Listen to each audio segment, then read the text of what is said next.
Hello, everyone. We're just going to let you filter in and keep on connecting.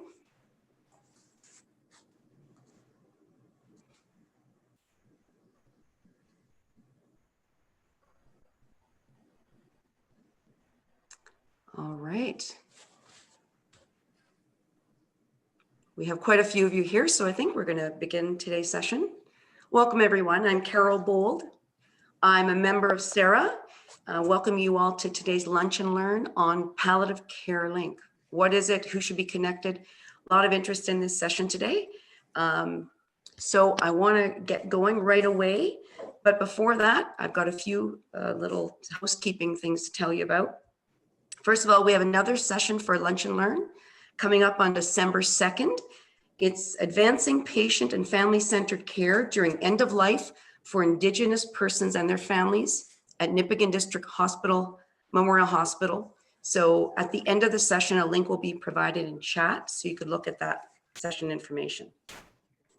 Today's session is being recorded and it will be available on CERAH's YouTube channel.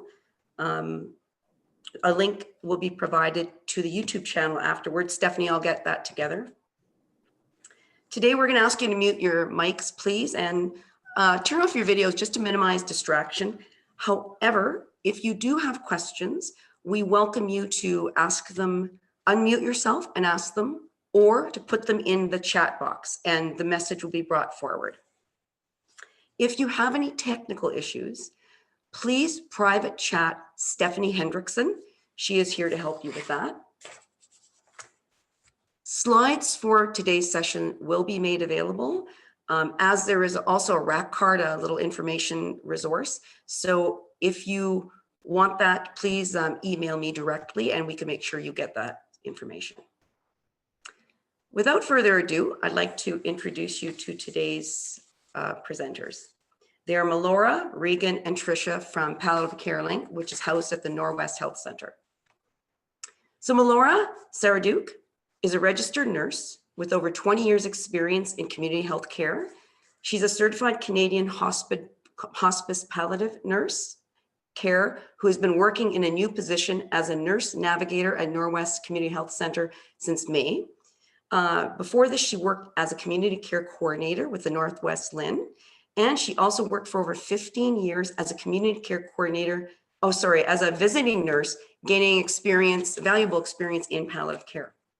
She's dedicated to helping individuals and families navigate the healthcare system and to improving access to quality palliative care until end of life. Reegan Bushby grew up in Thunder Bay. She completed her honors Bachelor of Social Work degree at Lakehead University before moving to London, Ontario. And there she worked at the Munsee, Delaware Nation at a residential addictions treatment center for Indigenous youth. She then completed her MSW degree at Western University and began working as a therapist with the Palliative Carelink program alongside the Norwest Community Health Center's clinic. She now provides supportive counseling for Palliative Carelink clients and their caregivers with a grief and bereavement lens, alongside general CBT therapy for health center clients. Tricia Jordan has more than 15 years of experience in the healthcare system in Northwestern Ontario. She has a business degree and additional certifications in Lean and Six Sigma process improvement methodologies. She enjoys developing new programs and services and in continually improving the health of individuals in our region. And I thank you all for presenting today. I am going to be now flipping over the presentation, and I believe Tricia is going to begin. Is it all there? Is the screen there? It's there. Thank you, Carol. Just tell me when to forward it. Yep. Good afternoon, everybody. Thank you for joining us. And this is a really exciting time for Palliative Carelink. It is a new initiative, and I will try to explain where we've come from and where we're at, and then have Melora and Reegan give you some examples of the type of work that's being done, what we are doing for the clients and their families, and how you can connect with us and how you can connect some of your patients and clients with us. So if you want to go to the first slide there, Carol.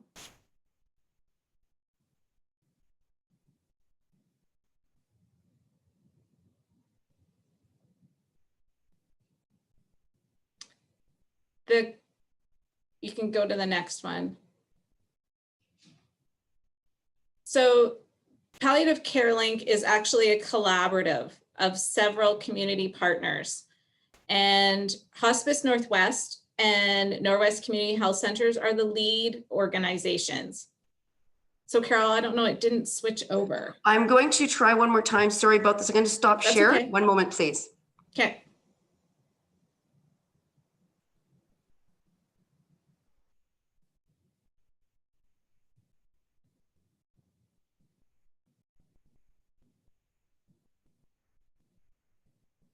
There we go.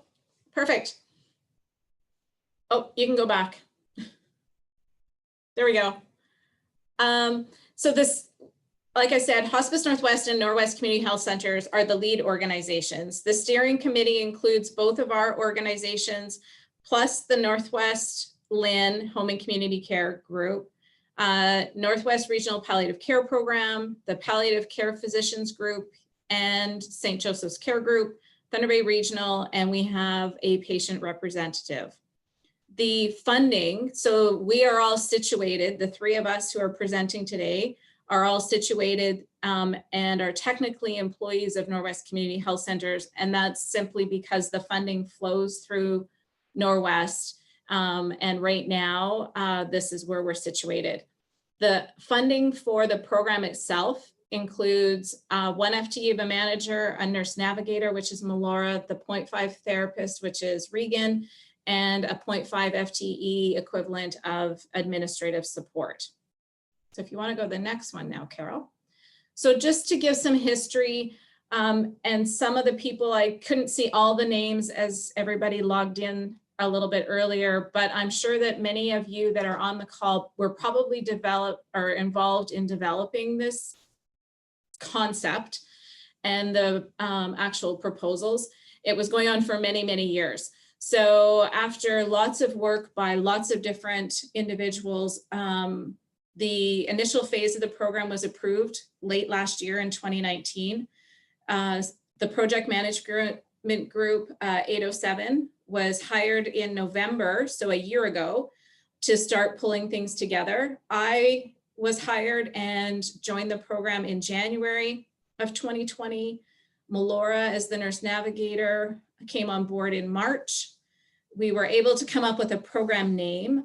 Some people may have been aware of it. It started as the Integrated Palliative Care Clinical Program, IPCCP, and it was a big mouthful. So we were able to do some branding with Palliative Carelink.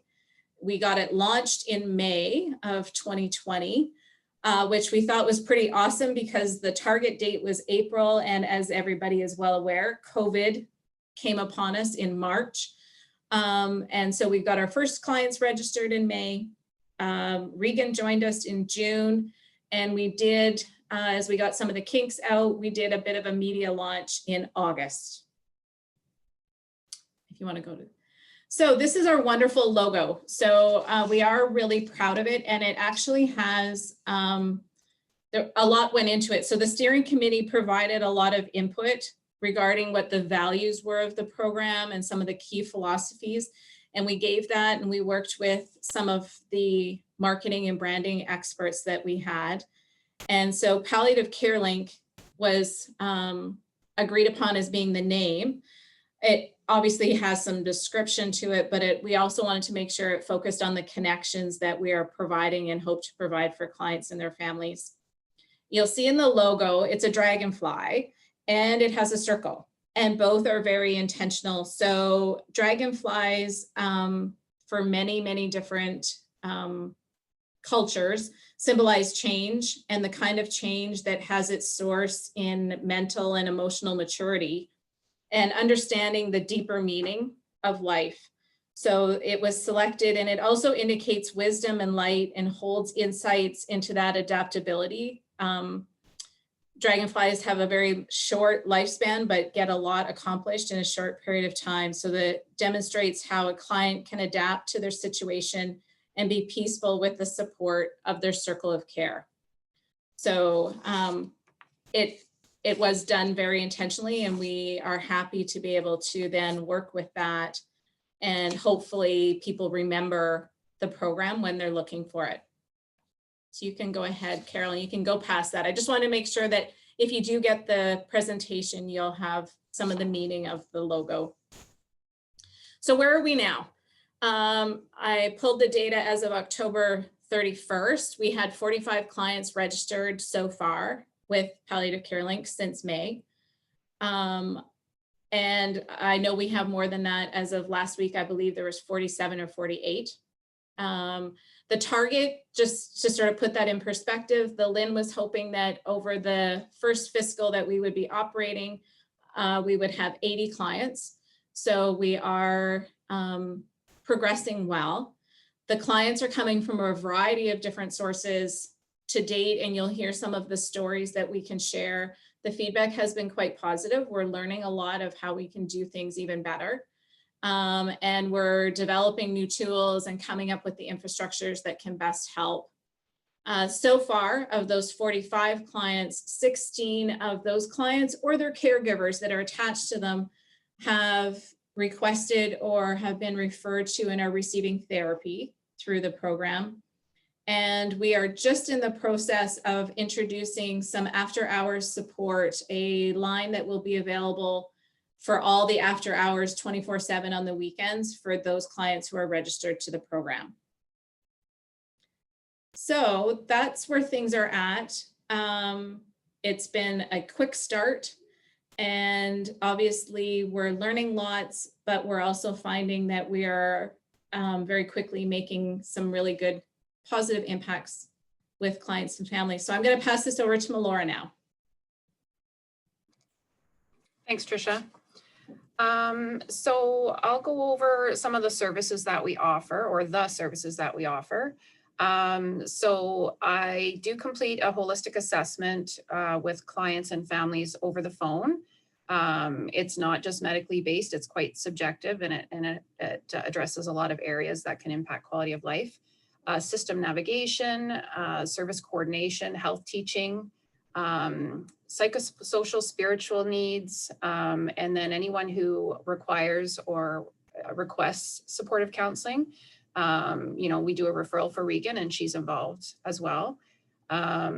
We support with difficult discussions. We work towards advanced care planning.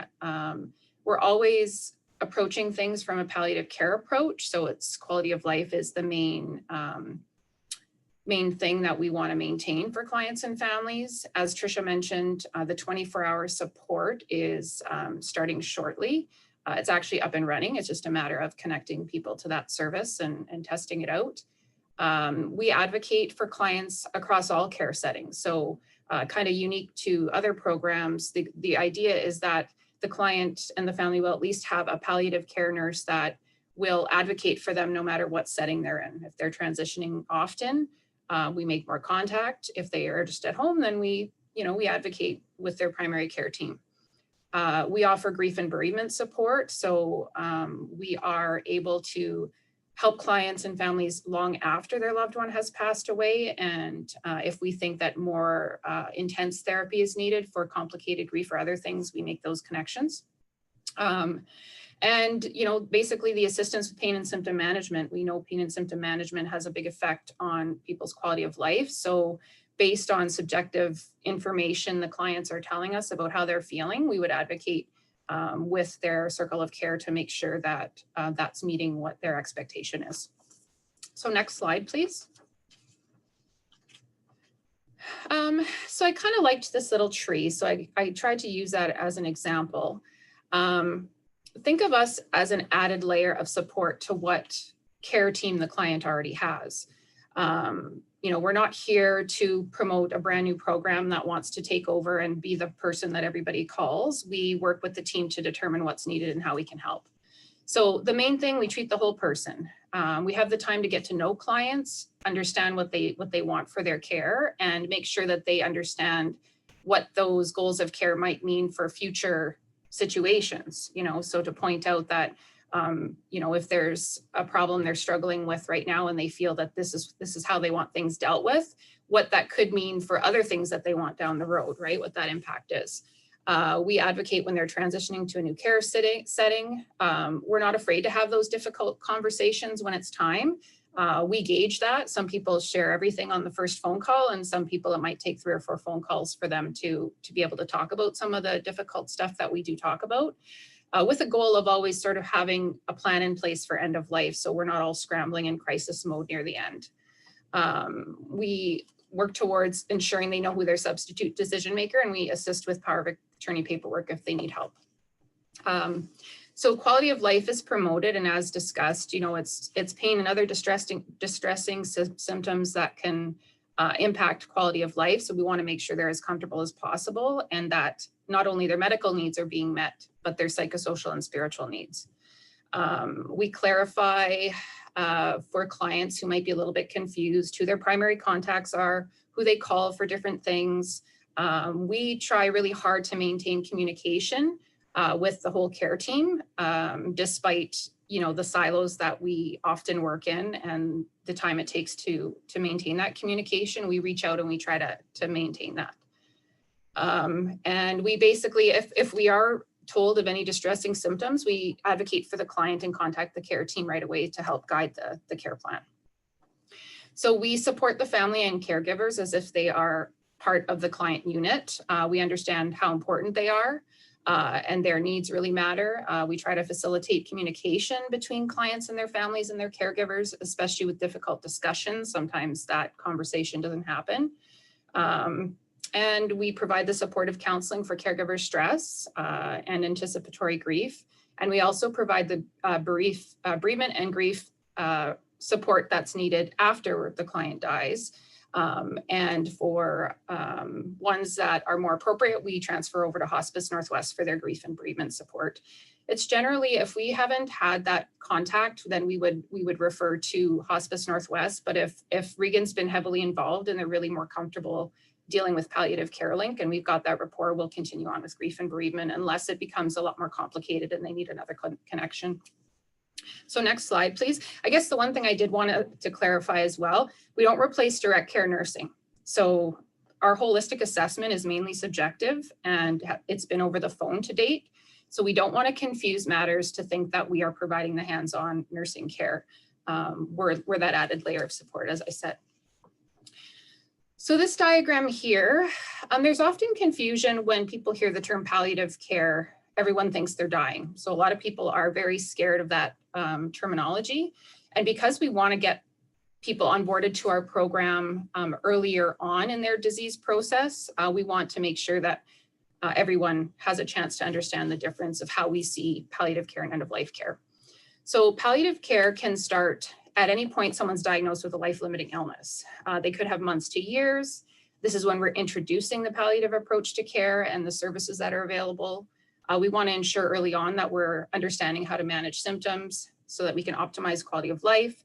There may be some chemotherapy, radiotherapy, palliative surgery. These things might still be going on, but we know in general, cancer doesn't really have a cure, right? So we want to be available so that we can work through during their difficult journey. We deal with the advanced care planning, psychosocial support. We want to maximize community support. And this is where you want to initiate goals of care discussion so that we have a bit of an idea of what the client and the family are looking for so we can best advocate for them. So then when we think of end-of-life care, we're thinking more towards weeks to months to live. And this is when we know underlying condition is irreversible, declining function is present, they're not really bouncing back anymore. There could still be palliative and medical treatments, but we're focusing on respite and caregiver relief because by this point, most of the care team is exhausted, including the patient's circle. And we want to maximize home supports, look at hospice care if that's something that they're interested in, and readdress goals of care because we know that as people change and their condition change, their goals of care might change as well. And then it's when the last days and hours when someone's actively dying, the circle of focus becomes much smaller. We want to maintain pain and symptom management, and we want to ensure that the psychosocial and spiritual needs of the family and client are being addressed. So I guess I can share a quick snapshot of how I feel that if we register a client early enough, then we could it could have a positive impact on patient outcomes. So there was one client we worked with who, it was a small success because after the client died, the family had basically told us that after the client talked to the nurse navigator and the discussion was had in regards to end of life arrangements, he quickly called his brother and said, hey, we got to go do this. And he went and he made his end of life arrangements, prepaid for everything. So at the time that he died, they were pretty thankful for that. But the concern was, I felt a little bit like if we would have had more time with him, we could have clarified some things because he was quite a fighter and wanted to live no matter what. And one of the family members got a phone call in the middle of the night. He had an acute medical episode and they had to make a decision on the spot for him. And they're still having a little bit of guilt in regards to that. And we still work with him through his grief and bereavement to ensure that he's okay. But I feel like if we would have had more than 4 months with him, then we might have been able to make more progress. So as soon as these people are diagnosed, we'd like to start working with them then. Next slide, please. So I guess I'll review one of our bigger success stories. So this is a client who came onto our program in June, was living in a group home. The primary care provider here at Norwest referred this patient. At the time, they had a diagnosis of kidney cancer. There was no active treatment, but there were ongoing investigations of possible breast cancer. So during my initial assessment, I was able to get some data from family and also the group home staff in order to complete her initial assessment. And we found that there was a need for a Hospice Northwest volunteer. So we did go ahead and make that referral, and they wanted a hospice admission as a backup plan at St. Joe's. So we went ahead and did a referral like that in case we needed it. And we had discovered there was really some confusion. The parents thought that the support staff would be responsible for making funeral arrangements, and the group home was thinking that that wasn't correct. And so it prompted the group home supervisor to call PG&T, who was managing the finances. And we were able to get some clarity there, which was really helpful for the care team. Then we heard nothing until the summer rolled around, and there were some changes with the client. She had surgery and she was receiving some treatment. If you don't mind advancing the slide, please, Carol.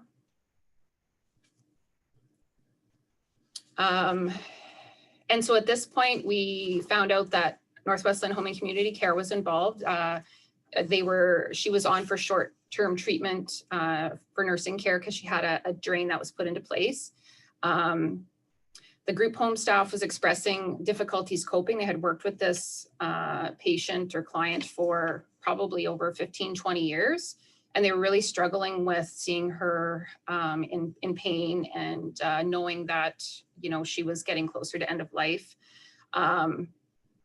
So what I kind of decided to do at this point was I wanted to speak with Home and Community Care just to kind of advocate for her staying on long-term nursing, because I didn't want, the only orders that were in place were to discontinue the drain when the drainage decreased. And so I didn't want to see her discharged from that program and then have to get re-referred and leave the group home staff without that 24-hour nursing support from Home and Community Care.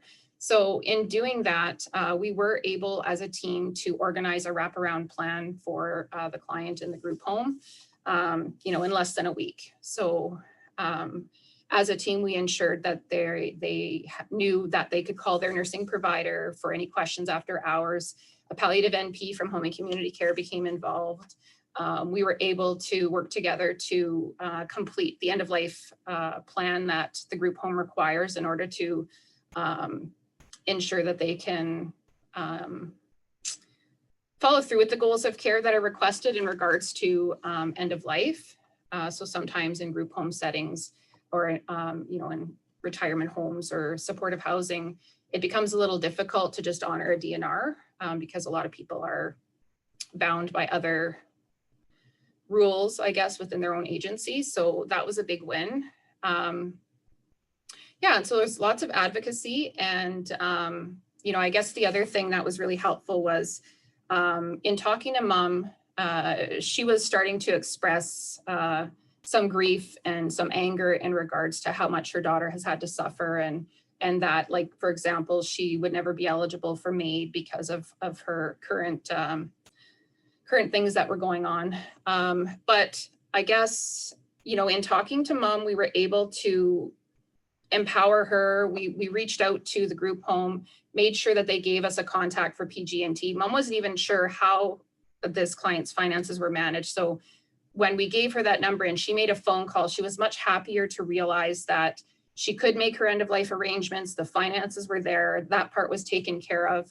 And so that was a big win. And in that discussion where she mentioned her anger, she at that point was agreeable to supportive counseling through Reegan. So we did do a referral, and she continues with Reegan to this day. So if we want to advance the slide, then I can kind of give some of the feedback on this story. And I'm sort of seeing the chat go here, but not paying attention too much to the questions. So maybe I'll just address this slide and we can take a minute for questions if we need to do that. So big wins overall in this particular situation. You know, the advocacy for the continuation of services so that there was no gap in service between her short stay needs and her longer stay needs, I feel was a big win. I think even obviously for the group home, they were really scared to think that they weren't going to have that connection anymore. You know, we were able to clarify some of the roles that were unclear and, you know, make the team, I think, feel a little bit more confident about who was going to do what and not really being concerned about having certain plans not in place. You know, they were obviously connected to pain and symptom management through the care team at home and community care.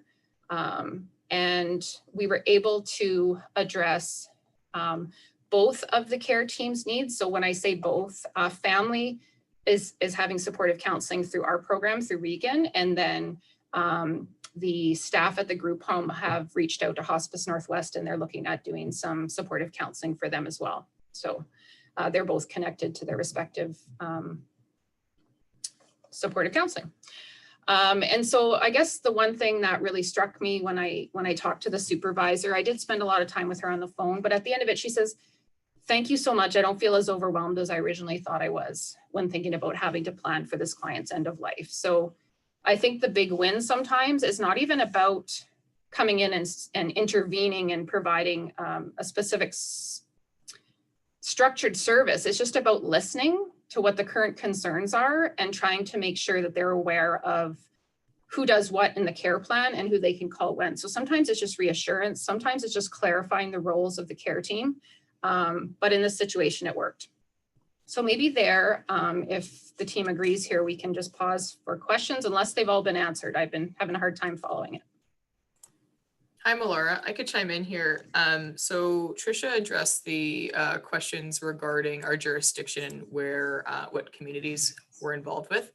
The only question is, how will you avoid wait lists moving forward? Well, I see through that right now. Yeah, I think the biggest thing is we are an evolving program. So far, it has been manageable. Because we do have a team assistant coming on board, that's really going to help us so I can focus just on these assessments and not necessarily as much on program development. But I think the major thing is, you know, we try to have the availability to be really flexible. So if we get a lot of referrals all at once, we will make contact with all those people and we'll gather as much information as we can. And, you know, we'll sort out who on the care team will follow up next, or because I mean, we share information. Anything that we gather, we fax to the client's identified circle of care. So we'll make it work somehow. And then if it becomes more than what the program can handle, then that would be great in a way, because we could advocate for, we could prove the concept and possibly, you know, become a bigger team in the future. But so far it has been manageable, and we're lucky that we're not structured to have to complete a certain thing all the time. You know, I have a holistic assessment that I complete, and I just complete as much of it as seems reasonable at the time. And if I'm concerned I need more information, I can gather it on a subsequent phone call. I hope that answers it.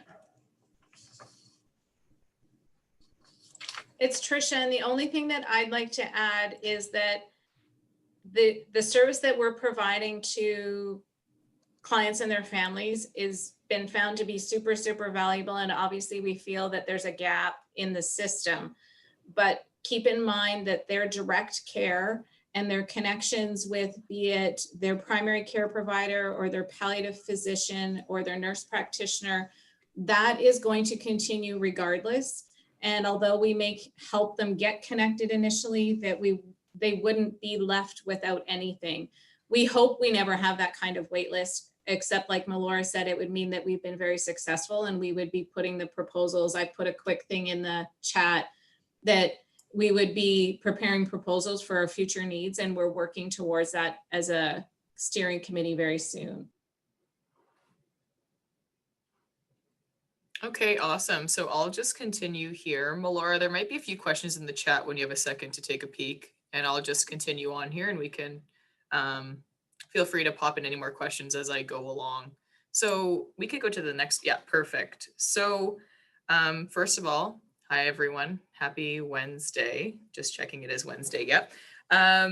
So in terms of a success story that I had beginning in the summer, so we received a referral from a palliative care physician. This client was 77 years old, was diagnosed with end-stage pulmonary fibrosis, bladder cancer, has chronic body pain, continued issues, breathing, is on constant oxygen, and in addition has crack cocaine use over the past 8 years.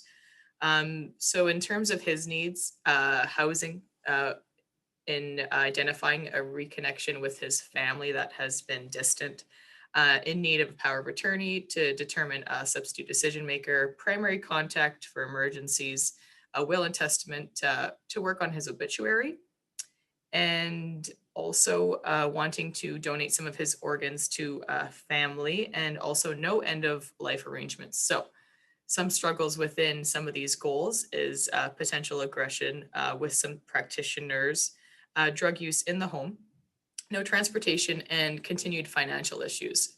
So some hopes that he has brought forward was to reconcile with a separated wife before he dies, also to reconcile with sons and grandchildren, and in addition to move into housing where he is able to live alone.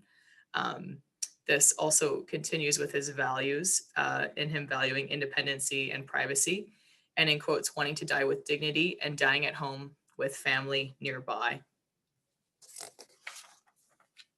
We can go to the next slide. Thank you. So then moving into the fall, this client was then given a passport with all caregiver contact information to clarify some confusion with lots of people in his care, which is awesome, but also very confusing. Also home visits by myself to work on his obituary, which has been then completed. In addition to reconciling with his family that has been somewhat estranged. So we were able to have I call it a therapeutic family reunion in person, and then me following up with phone calls with his sons and their families afterwards as well. And these connections have thus continued, which is really great going into his end of life. Continuing with conferences with some volunteers from Hospice Northwest, which he has really enjoyed in his care. Additionally, conferencing with community social workers for his housing, which is a continued issue that we still are addressing. In addition, weekly contact for bridging between care providers, so everyone in his care, conferencing with home and community care and his paramed care. In addition, and lastly, some therapeutic support with reflections on lifelong memories, and some grief support and loss of friendships and relationships with his family along the way. So we could go to the next slide.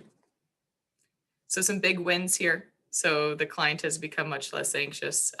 We're receiving less panic phone calls from him, as well as people in his care trying to connect the dots. Very few emerge visits. I think actually only one since we've been in his care. And before that, he was there, very frequently. obviously the connection with his estranged family and some planning for end of life care, which we're continuing to do to this day, and some feedback. So he appreciates the support from everyone involved in his care and appreciates being able to reconnect with his family at this time. So we could pause there. I can see some more questions popping up in the chat, but it looks like Tricia and Melora are both. Okay, we're good to go then.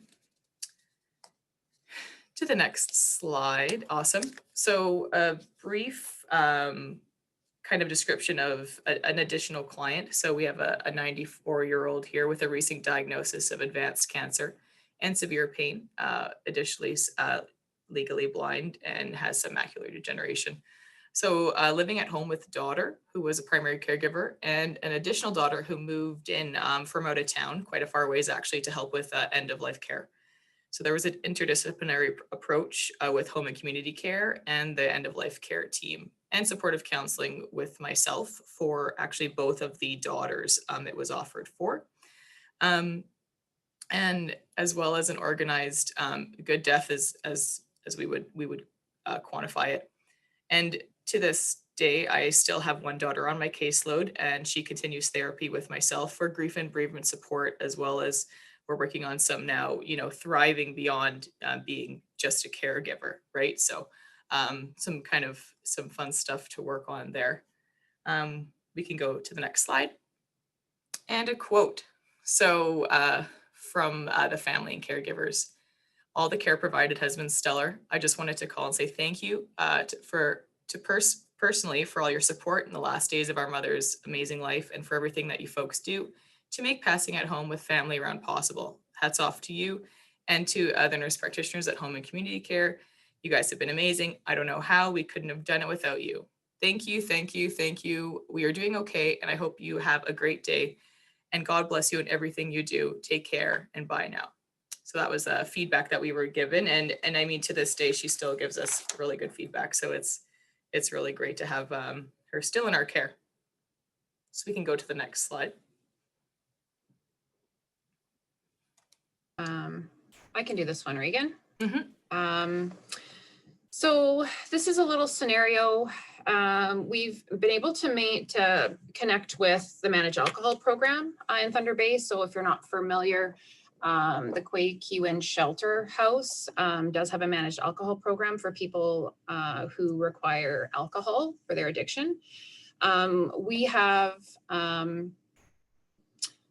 all of them required help with the difficult discussions. I think that their primary care provider recognized that if we started talking about palliative care, it might spark some conversation in two ways, in regards of goals of care and who their substitute decision makers are, but even like, is this, should I stop drinking? If I keep drinking, will I die, right? So that was a lot of the conversation.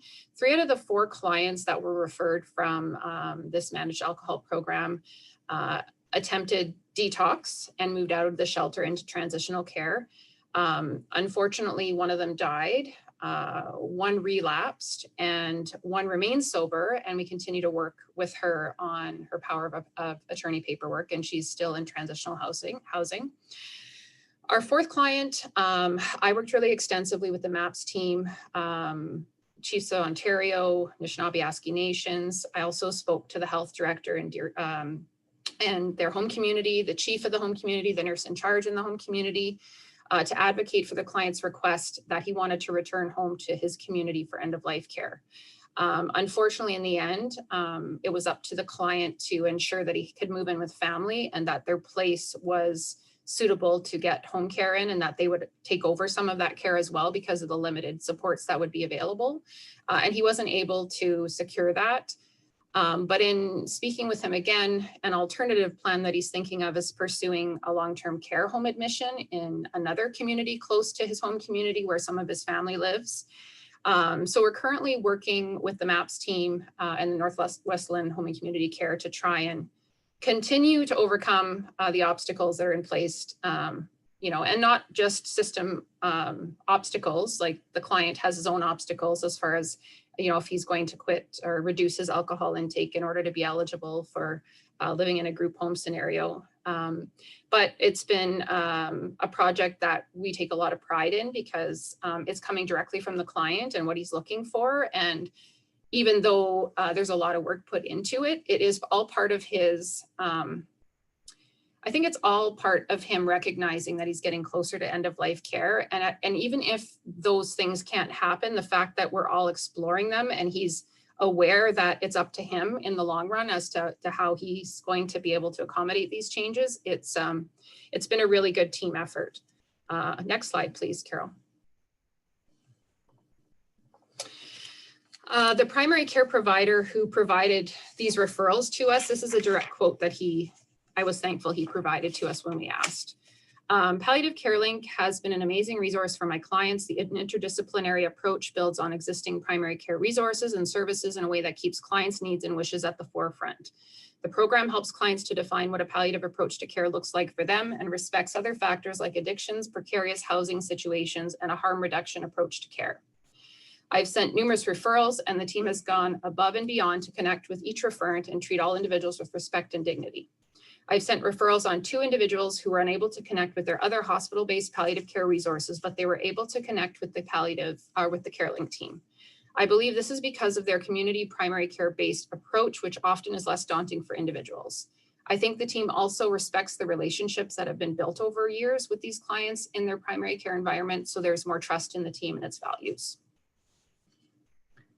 Next slide, please, Carol. How are we doing for time? Not bad, okay. I'll try to, so ways that we've impacted clients and families so far. I do have a few client scenarios that have been small successes so far that maybe I'll quickly go through so that you guys have a better understanding of how it impacts people directly.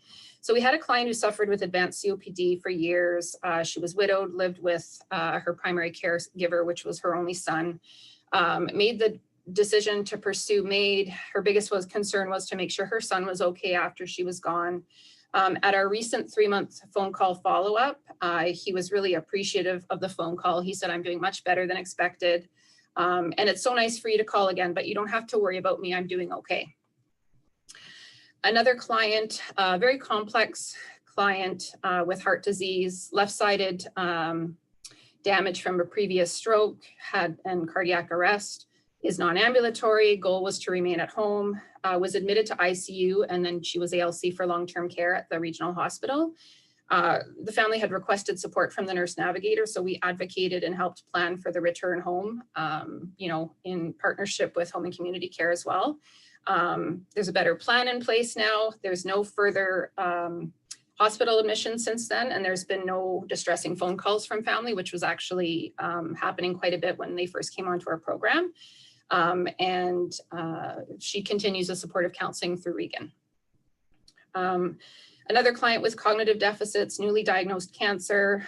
The distressed children called many, many times during their early registration to the program, didn't know how to navigate the programs and services, couldn't connect to the service providers that they wanted to talk to. We helped with that connection, clarified the care plan so they knew who to call for what issue.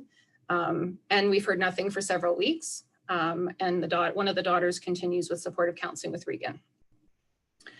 Another client with end-stage heart failure, a leg amputation, wheelchair dependent, poor vision, requested help from us to complete a do not resuscitate form because that was her wish. And she wanted help with her power of attorney paper after we discussed sort of what the substitute decision hierarchy was.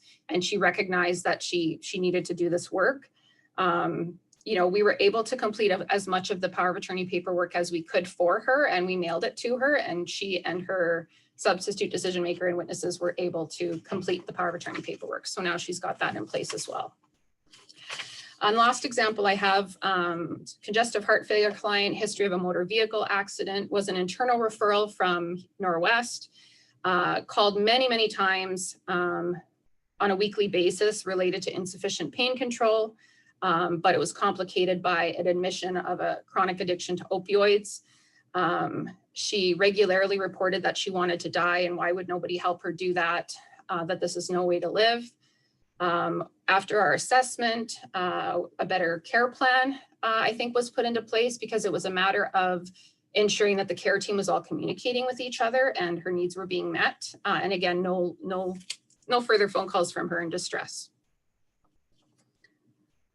Any questions on that?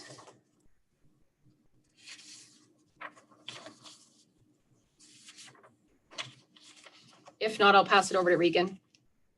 Yeah, it looks like there was a few questions, but they were answered in the chat by Tricia and Jill, which is awesome. So we can go to the next slide, Carol, that would be awesome. And one more slide. Awesome. So, you know, in kind of wrapping this up, right? So who would benefit from a referral to Palliative Carelink? So, you know, in asking, does this person have a life-limiting illness? And would this person benefit from a palliative approach to care? So a palliative approach, you know, aims to improve the quality of life for individuals with life-limiting illnesses and their family by reducing the suffering through early identification, which is kind of what we identified earlier, assessment and a treatment of pain, physical, cultural, psychological, social, and spiritual needs. So these, you know, life-limiting illnesses, you know, could be chronic diseases or a condition that doesn't respond to curative treatments and can be reasonably expected to cause the death of the client within the foreseeable future. So going to the next slide. So a little fun question here. So who would likely benefit the most? So which of the following clients would benefit from a referral to Palliative Carelink? A 75-year-old woman with COPD and heart disease. B, a 27-year-old male with incurable cancer. Or C, an 84-year-old male with dementia. And I'll pass it off to Melora to see what the correct answer is here if we want to go to the next slide.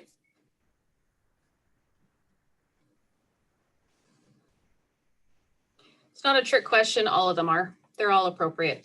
So we can often bridge the often distressing gap between diagnosis of a life-limiting illness and initiation of a treatment plan, and often help to connect clients with appropriate services in the meantime. So, you know, that's one of the areas where we feel that we can make a big difference.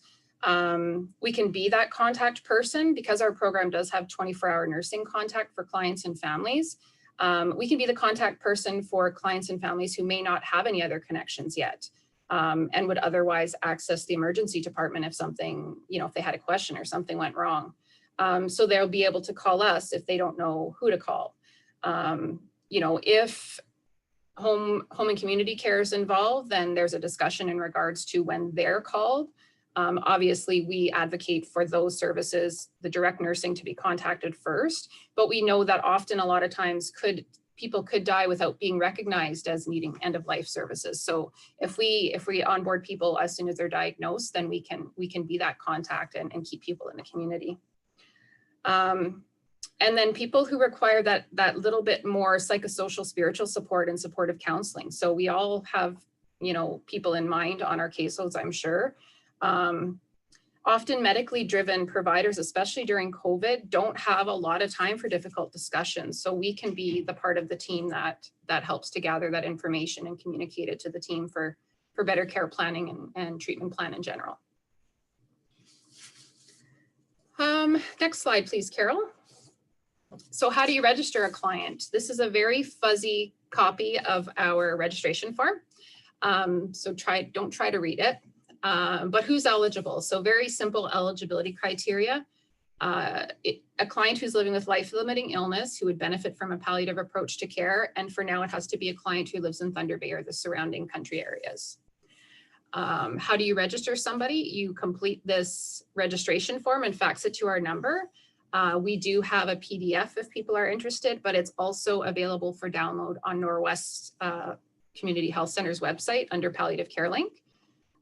Once I receive the registration, I follow up with the client and family to complete that initial intake assessment. And from there, you know, we kind of help to determine what some of the needs might be. And we make sure that we communicate to anybody that the client and family has identified as part of their, you know, has consented to us sharing information with as part of their circle of care. Next slide, please, Carol. So food for thought. Do you know anyone that would benefit from the palliative care nursing assessment, the advocacy and navigation services of Palliative Carelink? Do you have patients and families or caregivers on your caseload that are in need of supportive counseling and therapy? Do you have a patient or client on your caseload with a newly diagnosed life-limiting illness and you wish you could spend more time with them to help answer their questions, provide support, and help with the difficult discussions required to identify goals of care and substitute decision makers? Those are the people that we feel we could benefit the most, but we encourage you to register any clients with a life-limiting illness, and we will work with their already existing care team to make sure there's no duplication in service. Next slide, please. So send them our way. Let us know how we can help. We want to be a helpful part of the care team, not a hindrance. We don't want to duplicate service. So we are more than open to a referral that says, you know what, I really struggled with this. I haven't made any progress. Can you try and address these specific issues? And if you don't have anything specific, we will, once I assess them, we will kind of be able to help identify some of those issues and communicate with the team to find out how we can meet their needs. So my contact information is right there. And now it looks like we saved lots of time for questions and discussion, which is great. That was what we wanted the majority of this Lunch and Learn to be about. So feel free to ask any questions.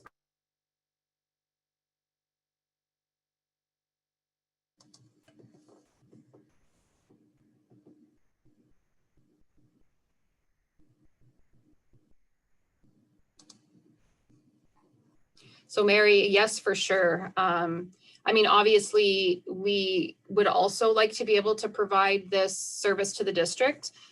Being such a new program, we haven't, my understanding is we don't have enough funding to do that. And also, you know, to ensure that, you know, we roll this out properly, you know, for myself, I wouldn't necessarily know what all the resources are in all the district communities as well. So this might be something, we're hoping this is something we can do when the program grows and we can prove the concept. And it's Tricia, and I would also, if everybody takes a quick look in the chat to Jill, Marcella was able to provide some information about some of the resources that can come from, because the regional palliative care program for the whole region still exists. And obviously Jill and that program sit on our steering committee for Palliative Carelink.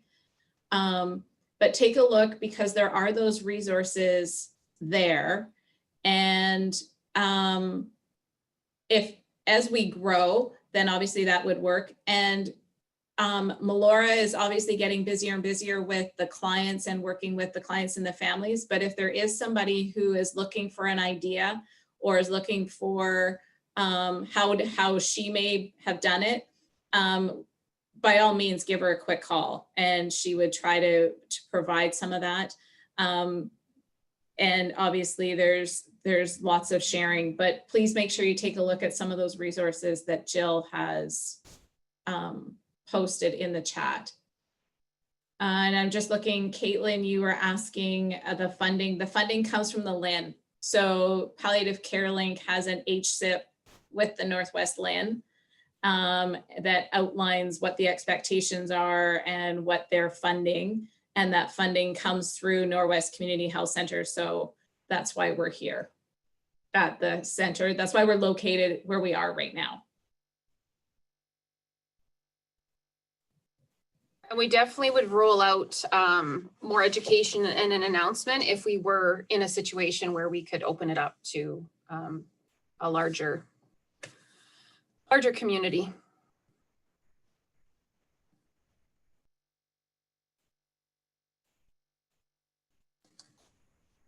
Well, it looks like we didn't have to rush as much as we thought we might have to. I tried to keep the client stories and scenarios short so that I wouldn't run out of time, but hopefully I wasn't talking too fast. Anyone, please feel free to shout out questions as well.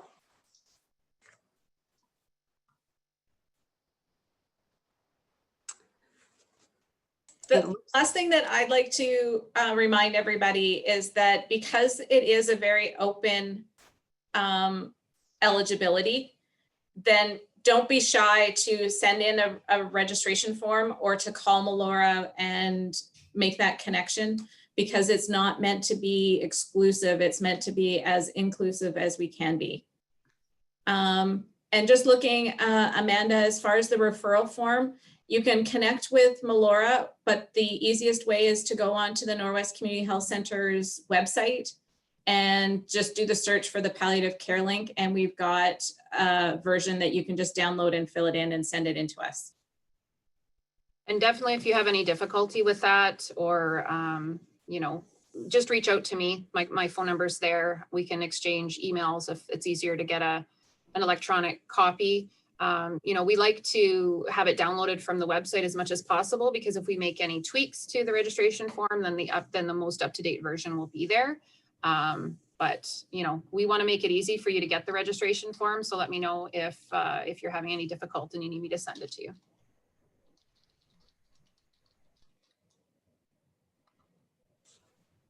Well, it looks like you've answered most of the questions.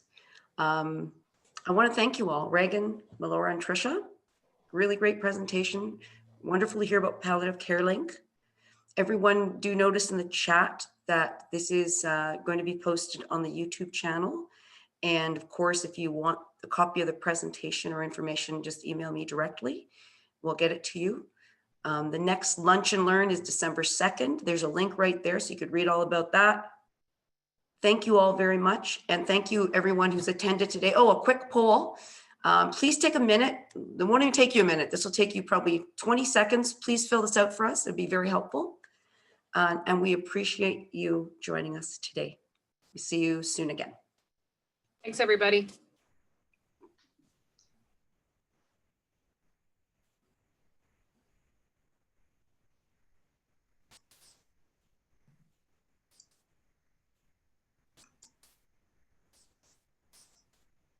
Oh, we're almost halfway through the poll.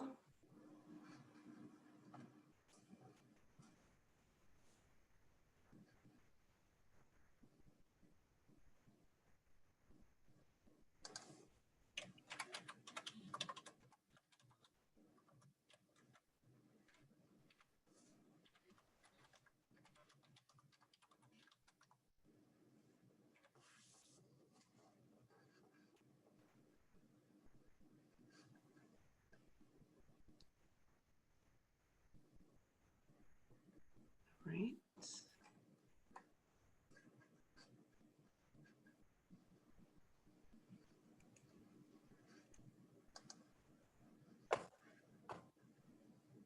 Thank you very much, ladies. It's so exciting to see this program. And those stories were amazing. Thank The you way for they having us. able to work with all the different agencies, and it's nice to hear about working with like the managed alcohol program and trying to get people back home and housed, and it's so exciting. I wonder if we should share the poll results right now. Is that okay, Stephanie? Shall I do that? To show the three presenters?